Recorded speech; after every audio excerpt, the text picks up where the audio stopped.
च धर्मस्य सर्वधर्मस्वरूपिणे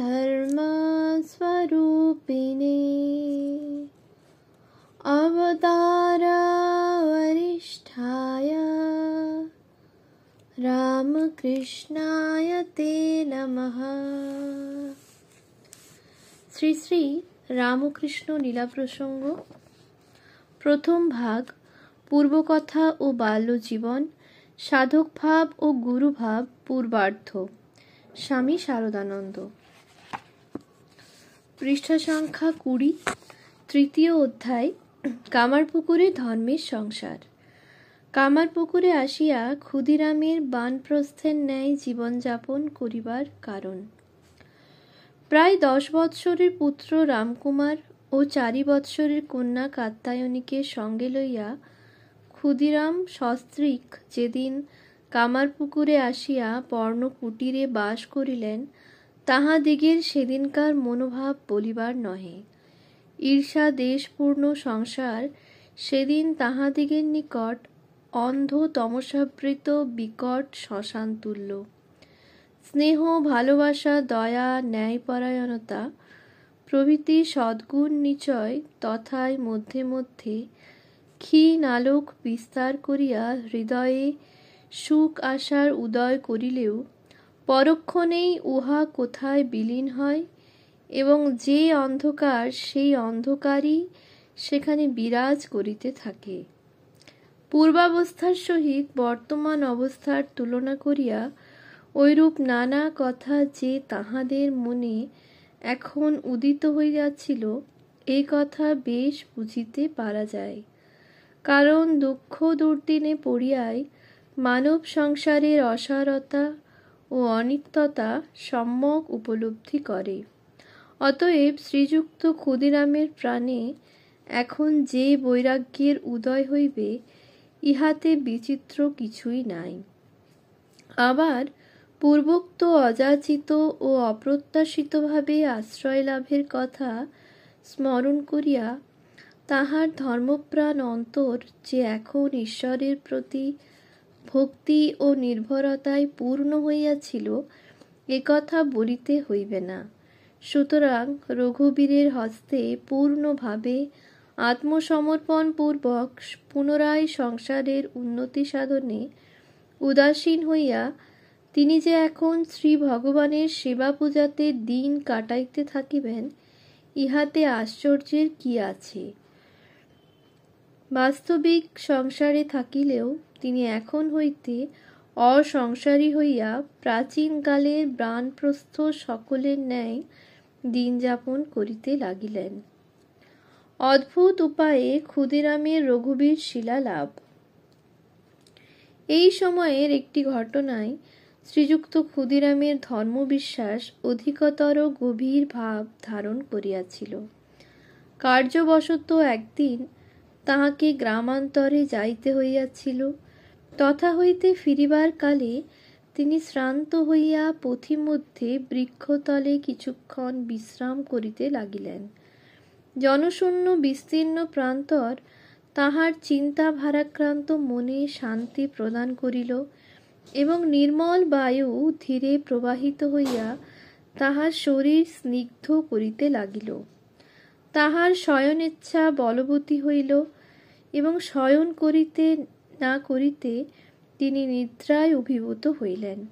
কিছুক্ষণ পরে তিনি স্বপ্নাবেশে দেখিতে লাগিলেন, তাহার অভীষ্টদেব নবদুর্বাদল শ্যামতনু ভগবান শ্রীরামচন্দ্র যেন দিব্য বালকবেশে তাহার সম্মুখে উপস্থিত হইয়াছেন এবং স্থান বিশেষ নির্দেশ করিয়া বলিতেছেন, আমি এখানে অনেক দিন অযত্নে অনাহারে আছি, আমাকে তোমার বাটিতে লইয়া চলো, তোমার সেবা গ্রহণ করিতে আমার একান্ত অভিলাষ হইয়াছে।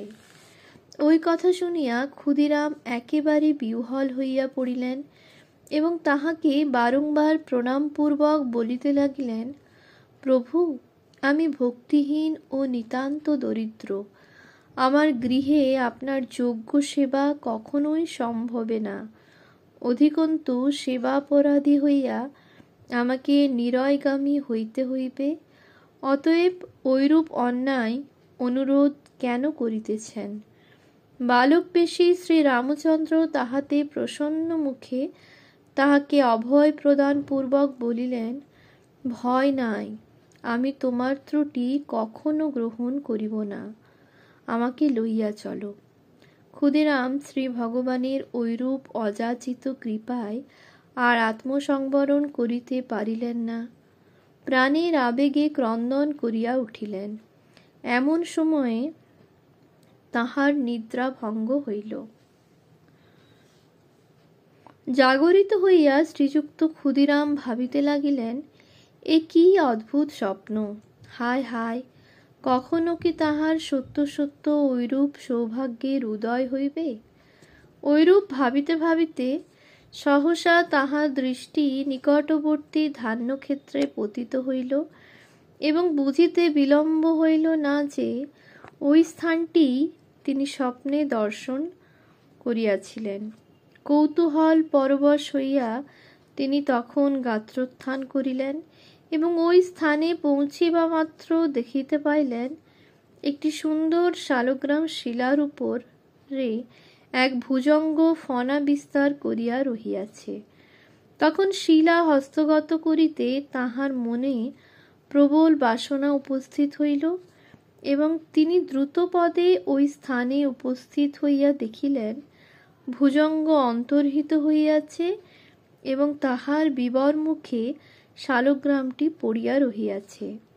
স্বপ্ন অলীক নহে ভাবিয়া শ্রীযুক্ত ক্ষুদিরামের হৃদয় তখন বিষম উৎসাহে পূর্ণ হইল এবং আপনাকে দেবাদিষ্ট জ্ঞানে তিনি ভুজঙ্গ দংশনের ভয় না রাখিয়া জয় রঘুবীর বলিয়া চিৎকারপূর্বক শিলা গ্রহণ করিলেন। অনন্তর শাস্ত্রজ্ঞ ক্ষুদিরাম শিলার লক্ষণ সকল নিরীক্ষণ করিয়া বুঝিলেন বাস্তবিকই উহা রঘুবীর নামক শিলা। তখন আনন্দে ও বিস্ময়ে অধীর হইয়া তিনি গৃহে প্রত্যাবর্তন করিলেন এবং যথাশাস্ত্র সংস্কার কার্য সম্পন্ন করিয়া উহাকে নিজ গৃহদেবতারূপে প্রতিষ্ঠাপূর্বক নিত্য পূজা করিতে লাগিলেন। রঘুবীরকে ঐরূপ অদ্ভুত উপায়ে পাইবার পূর্বে শ্রীযুক্ত ক্ষুদিরাম নিজ অভীষ্টদেব শ্রীরামচন্দ্রের পূজাভিন্ন ঘট প্রতিষ্ঠাপূর্বক শীতলা দেবীকে নিত্য পূজা করিতেছিলেন। সাংসারিক কষ্টের মধ্যে ক্ষুদিরামের অবিচলতা ও ঈশ্বর নির্ভরতা একের পর এক করিয়া দুর্দিন চলিয়া যাইতে লাগিল। ক্ষুদিরামও সর্বপ্রকার দুঃখ কষ্টে উদাসীন থাকিয়া একমাত্র ধর্মকে দৃঢ়ভাবে আশ্রয়পূর্বক হৃষ্টচিত্তে কাল কাটাইতে লাগিলেন। সংসারে কোনো দিন এককালে অন্নাভাব হইয়াছে। পতিপ্রাণা চন্দ্রাদেবী ব্যাকুল হৃদয়ে ওই কথা স্বামীকে নিবেদন করিয়াছেন। শ্রীযুক্ত ক্ষুদিরাম কিন্তু তাহাতেও বিচলিত না হইয়া তাহাকে আশ্বাস প্রদান পূর্বক বলিয়াছেন, ভয় কি, যদি রঘুবীর উপবাসী থাকেন তাহা হইলে আমরাও তাহার সহিত উপবাসী থাকিব। সরল প্রাণা চন্দ্রাদেবী তাহাতে স্বামীর ন্যায় রঘুবীরের উপর একান্ত নির্ভর করিয়া গৃহকর্মে নিরতা হইয়াছেন। আহার্যের সংস্থানও সেদিন কোন রূপে হইয়া গিয়াছে। ঐরূপ একান্ত অন্নাভাব কিন্তু শ্রীযুক্ত ক্ষুদিরামকে অধিক দিন ভোগ করিতে হয় নাই। তাহার বন্ধু শ্রীযুক্ত সুখলাল গোস্বামী তাহাকে লক্ষ্মীজলা নামক স্থানে যে 1 বিঘা 10 ছটাক ধান্য জমি প্রদান করিয়াছিলেন, রঘুবীরের প্রসাদে তাহাতে এখন হইতে এত ধান্য হইতে লাগিল যে উহাতে তাহার ক্ষুদ্র সংসারের অভাব সংবৎসরের জন্য নিবারিত হওয়া ভিন্ন কিছু কিছু উদ্বৃত্ত হইয়া অতিথি অভ্যাগতের সেবাও চলিয়া যাইতে লাগিল। কৃষাণদিগকে পারিশ্রমিক দিয়া শ্রীযুক্ত ক্ষুদিরাম উক্ত জমিতে চাষ করাইতেন, এবং ক্ষেত্র কর্ষিত হইয়া বপনকাল উপস্থিত হইলে রঘুবীরের নাম গ্রহণপূর্বক স্বয়ং কয়েকগুচ্ছ ধান উহাতে প্রথমে রোপণ করিতেন। পরে কৃষকদিগকে ওই কার্য নিষ্পন্ন করিতে বলিতেন। ক্ষুদিরামের ঈশ্বরভক্তির বৃদ্ধি ও দিব্য দর্শন লাভ, প্রতিবেশীগণের তাঁহার প্রতি শ্রদ্ধা। দিন মাস অতীত হইয়া ক্রমে 2-3 বৎসর কাটিয়া গেল, এবং রঘুবীরের মুখ চাহিয়া প্রায় আকাশবৃত্তি অবলম্বন করিয়া থাকিলেও শ্রীযুক্ত ক্ষুদিরামের সংসারে মোটা অন্নবস্ত্রের অভাব হইল না। কিন্তু ওই 2-3 বৎসরের কঠোর শিক্ষা প্রভাবে তাহার হৃদয়ে এখন যে শান্তি, সন্তোষ ও ঈশ্বর নির্ভরতা নিরন্তর প্রবাহিত থাকিল, তাহা স্বল্প লোকের ভাগ্যেই ঘটিয়া থাকে। অন্তর্মুখ অবস্থায় থাকা তাহার মনের স্বভাব হইয়া উঠিল, এবং উহার প্রভাবে তাহার জীবনে নানা দিব্য দর্শন সময়ে সময়ে উপস্থিত হইতে লাগিল। প্রতিদিন প্রাতে ও সায়ংকালে সন্ধ্যা করিতে বসিয়া যখন তিনি গায়ত্রী দেবীর ধ্যানাবৃত্তিপূর্বক তচ্চিন্তায় মগ্ন হইতেন, তখন তাহার বক্ষস্থল রক্তবর্ণ হইয়া উঠিত, এবং মুদ্রিত নয়ন অবিরল প্রেমাশ্রু বর্ষণ করিত। প্রত্যুষে যখন তিনি সাজি হস্তে ফুল তুলিতে যাইতেন, তখন দেখিতেন তাহার আরাধ্যা শীতলা দেবী যেন অষ্টম বর্ষীয়া কন্যারূপিণী হইয়া রক্তবস্ত্র ও নানা অলঙ্কার ধারণপূর্বক হাসিতে হাসিতে তাহার সঙ্গে যাইতেছেন, এবং পুষ্পিত বৃক্ষের শাখা সকল নত করিয়া ধরিয়া তাহাকে ফুল তুলিতে সহায়তা করিতেছেন। ওই সকল দিব্য দর্শনে তাহার অন্তর এখন সর্বদা উল্লাসে পূর্ণ হইয়া থাকিত, এবং তাহার অন্তরে দৃঢ় বিশ্বাস ও ভক্তি বদনে প্রকাশিত হইয়া তাহাকে এক অপূর্ব দিব্য আবেশে নিরন্তর পরিবৃত করিয়া রাখিত। তাহার শান্ত সৌম্য মুখদর্শনে গ্রামবাসীরা উহা প্রাণে প্রাণে অনুভব করিয়া তাহাকে ক্রমে ঋষির ন্যায় ভক্তি শ্রদ্ধা প্রদর্শন করিতে লাগিল। তাহাকে আগমন করিতে দেখিলে তাহারা বৃথালাপ পরিত্যাগপূর্বক সসম্ভ্রমে উত্থান ও সম্ভাষণ করিত। তাহার স্নানকালে সেই পুষ্করিণীতে অবগাহন করিতে তাহারা সংকোচ বোধ করিয়া সসম্ভ্রমে অপেক্ষা করিত। তাহার আশীর্বাণী নিশ্চিত ফলদান করবে ভাবিয়া তাহারা বিপদে সম্পদে উহার প্রত্যাশী হইয়া তাহার নিকট উপস্থিত হইত।